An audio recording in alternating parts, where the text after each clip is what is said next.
70 লক্ষ টাকারও বেশি সন্দেহজনক লেনদেন করার অপরাধ অনুসন্ধানকালে প্রমাণিত হয়েছে। এই কারণে তাদের দুজনের বিরুদ্ধে দুর্নীতি দমন কমিশন আইন 2004, মানি লন্ডারিং প্রতিরোধ আইন 2012 এবং দণ্ডবিধির সংশ্লিষ্ট ধারায় আরও একটি মামলা রুজুর সিদ্ধান্ত গৃহীত হয়েছে। অভিযোগ সংশ্লিষ্ট জনাব Mohammad Saiful Alam, chairman S Alam group এবং সাবেক চেয়ারম্যান ফার্স্ট সিকিউরিটি ইসলামী ব্যাংক লিমিটেড কর্তৃক ক্ষমতার অপব্যবহারপূর্বক জ্ঞাত আয়ের উৎসের সাথে সঙ্গতিবিহীন 796 কোটি টাকারও বেশি মূল্যের সম্পদ অর্জন করার অপরাধ অনুসন্ধানকালে প্রমাণিত হয়েছে।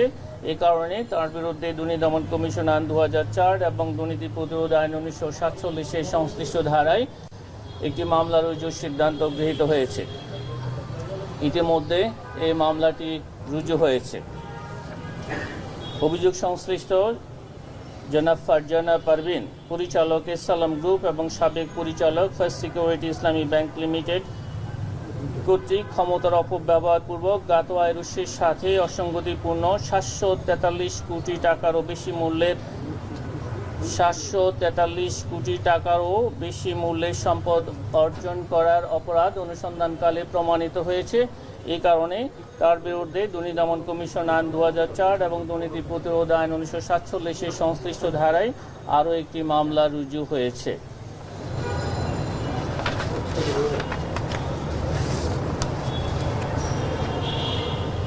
অভিযোগ সংশ্লিষ্ট জনাব মোহাম্মদ হুমায়ুন কবির, জেনারেল ম্যানেজার বরিশাল পল্লী বিদ্যুৎ সমিতি, রূপাতলী বরিশাল, এবং জনাব Asaduzzaman Bhuiyan, deputy general manager, Nabinagar zonal office, Brahmanbaria পল্লী বিদ্যুৎ সমিতি, ব্রাহ্মণবাড়িয়া কর্তৃক জ্ঞাত আয়ের উৎসের সাথে অসঙ্গতিপূর্ণ সম্পদ অর্জনের অপরাধ অনুসন্ধানকালে প্রমাণিত হওয়ায় তাদের দুজনের বিরুদ্ধে দুর্নীতি দমন কমিশন আইন 2004 এবং দুর্নীতি প্রতিরোধ আইন 1947 সংশ্লিষ্ট ধারায় দুটি মামলা রুজুর সিদ্ধান্ত গৃহীত হয়েছে।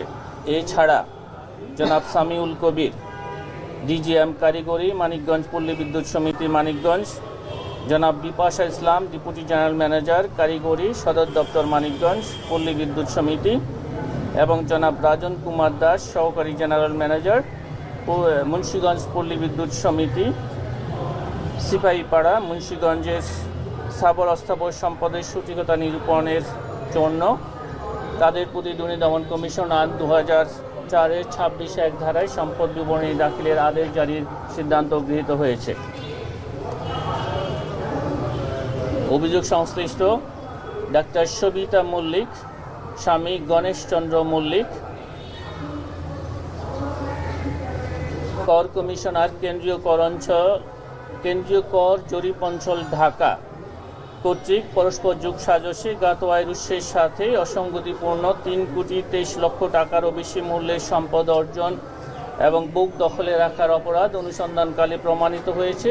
এই কারণে তাদের দুজনের বিরুদ্ধে দুর্নীতি দমন কমিশন আইন 2004 এবং দুর্নীতি প্রতিরোধ আইন 1947 এবং দণ্ডবিধির সংশ্লিষ্ট ধারায় আরও একটি মামলা রুজু হয়েছে। আপনাদের সকলকে অনেক ধন্যবাদ।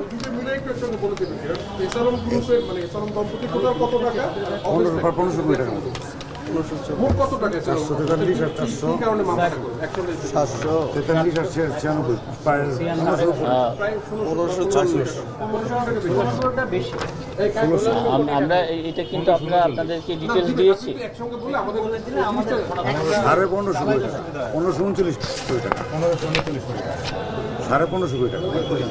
ওকে। অভিযোগ সংশ্লিষ্ট জনাব Mohammad Saiful Alam, chairman S Alam group এবং সাবেক চেয়ারম্যান ফার্স্ট সিকিউরিটি ইসলামী ব্যাংক লিমিটেড, এবং জনাব ফারজানা পারভিন, পরিচালক এস আলম গ্রুপ এবং সাবেক পরিচালক ফার্স্ট সিকিউরিটি ইসলামী ব্যাংক লিমিটেড, তাদের দুজনের বিরুদ্ধে প্রায় 1500 কোটি টাকারও বেশি মূল্যের জ্ঞাত আয়ের উৎস বহির্ভূত সম্পদ অর্জনের অপরাধ অনুসন্ধানকালে প্রমাণিত হয়েছে।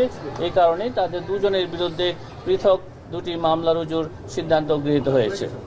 আপনাদের অনেক ধন্যবাদ।